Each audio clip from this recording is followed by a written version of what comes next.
Your voice, KTLK AM 1150. Former President Bill Clinton endorsing Wendy Greuel in our mayor's race. He says she has personified good, honest, and effective government. Now, a lot of this stuff can sometimes be scripted for endorsers, but let me just read a little bit of it, and then we have our good friend and commentator, Peter Mathews, Professor Peter Mathews from Cypress College on the line with us, one of our go-to guys on this. Want to get his take.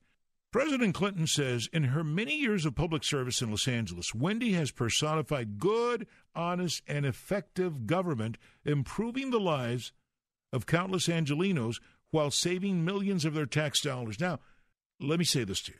Has she improved your life? I think that's a legitimate question. How? I would ask this of any candidate endorsed by someone like the president. Is it by pointing out some of the misspending or the bad management within the city? And if so, how does that benefit you? Now, there are those who say her claims have been exaggerated. Nonetheless, him coming into the race by endorsing Wendy Greuel, that's a potential game changer. Or is it? Let's get Peter Mathews on the line. Professor, welcome to the program. Thank you, David. It's good to be here with you. You know, I have you on so often because of these political issues. I'm going to have a chair for you here in the studio named after you. We may name this the Peter Mathews Studio. Okay, Professor. Got it. Seriously, is Bill Clinton a game changer at this late moment in the race? Because, I mean, we're not that far away from Election Day. Will people care, and does it have a deep impact on the vote?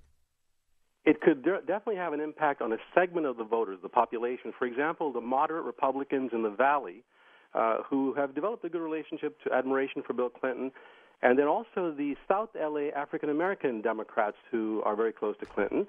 It could make a difference in a few percent of the vote, Dave, and in such a close election, this could be the game changer. It could be, very well. All right. Now, we've been looking for something that breaks the race into the national spotlight. It is something, to me, of a blah race in that. You know, when we have a mayoral contest in New York, everyone knows who's running, and there's a lot of buzz about it. I have not detected the same kind of buzz in L.A. Maybe it's me. Since you have the pulse on the political, sense of the country, is it something other people care about? I do believe that the voters who vote, that's only about 20%, actually do care about it. I think the turnout's going to be very low, and that's another reason that the Clinton endorsement could make a difference, although Garcetti has quite a few good endorsements as well. But to tell you the truth, why it's not so much on the radar is it's an off-year election, and people in L.A. are so distracted by so many other things, including entertainment, and that's a problem. We need to get the voter turnout back up again and get these people speaking. Plus, these two candidates are very similar to each other. They're in the same party. That's the point. And they stand for very similar issues, David. Well, do you think that voters right now are distinguishing a difference? Is that making it more of a ho-hum race? Absolutely. We political scientists know that when the choices are very similar between candidates or parties, voters tend to stay home. If there's contrasting choices with clear-cut alternatives, voters then get behind one or the other, and this is not what we have today. So this thing can go either way depending on so many other minuscule factors, including the Clinton endorsement. All right. So he comes out. He sends out a letter to supporters. Does this help her fundraising, and if so, how? He hasn't committed to fundraising or campaigning for her yet. It will help her fundraising somewhat, of course, because to have a former president endorse you, that's big, and it's the biggest, most popular Democrat in the United States and in California, Bill Clinton. Now, I think Garcetti could, if he did get President Obama's endorsement, he could counter that. But that's unlikely because the president's a sitting president. Caused a lot of, problems within the party itself. I mean, that is interesting because even President Obama turned to Bill Clinton when he needed some gusto, some get up and go. That's right, and it worked for him. And very interestingly enough, Obama and Garcetti were very close. I mean, Garcetti was his co-chair in the California Democratic in the election in 2008. He was actually Obama's co-chair in the primary and the general election, which means they're very close. And he also has been seeing the president regularly. He went there recently for the inaugural and a private reception. So if anyone can pull off an endorsement from Obama, it would be Garcetti. And Garcetti's got quite a bit of support among other unions, like the UTLA. He got the LA Times endorsement, La Opinion's endorsement, the National Organization for Women. He's got some very impressive endorsements. But Greuel has the lion's share of union endorsements, including the County Federation of Labor. So we don't know. Yeah, go ahead. No, I was being asked this morning, having a conversation with a friend of mine who's a South Texas, he's a South Texas rancher. And of all the things he wanted to talk about, he says, hey, who do you think is going to be the next mayor of L.A.?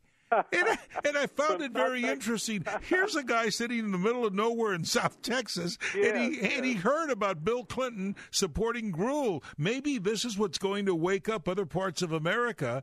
I think it could. It could also mean more money from around the country as well for Greuel.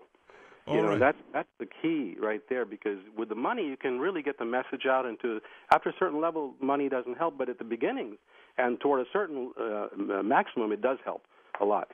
So Clinton's endorsement could mean a lot more funding, and certainly she got her more in the news, didn't it? Oh, it certainly did. I mean, even with a rancher like that. I guess in closing, my question is to you, with only 20% engagement, there seems to be this lackadaisical kind of thing in the air, and you did give some reasons. It's an offbeat year, so forth and so on. But Los Angeles has a lot of things staring it in the face. Look, that downtown project that fell apart.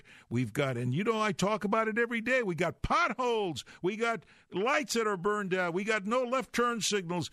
Is it really going to signal any kind of a change in the minds and lives of voters? Maybe that's why they're not coming out and getting more excited. That's another major reason. Voters don't really see an impact if they get involved and choose one or the other. And I don't think it's going to signal that much of a change one way or the other. The real change will come from when the state and federal governments realize that there has to be money put into infrastructure.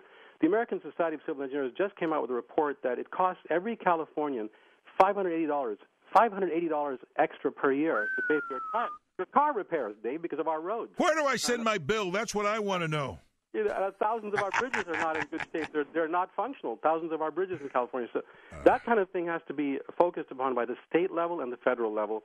And the mayor can go out there to Sacramento and to Washington and start raising some you-know-what about these things. But there's no independent taxing power that the city has enough of a power to bring more money in for this. As you and I talked about that before. Yeah. So it's a real problem the way cities are structured within the state framework. Well, I'll tell you what, Professor, I'm always curious. Maybe when we speak again, you'll tell me how the kids in class, how your students are reacting, because it's not just here in Los Angeles. It's across the state and across the nation where we're not seeing as much engagement. I was in a Cesar Chavez march over the weekend, and I saw a changing face in the advocates or activists, however you want to call them. Some of us saw colleagues who have, gotten tired and they've stopped, and we saw some younger faces. It's a changing time in America, and I want to thank you for keeping us informed, sir. You bet, David. We'll talk to you again soon then. Peter Mathews, professor and certainly a very respected commentator who has taught in more than 27 countries around the world. You'll hear him often on various television channels here in Los Angeles, KNBC, CBS, KTLA, CNN. And so, of course, the numero uno, KTLK. This is where, he really he's got a place here in the studio now. Whole wing named after Professor Peter Mathews. All right.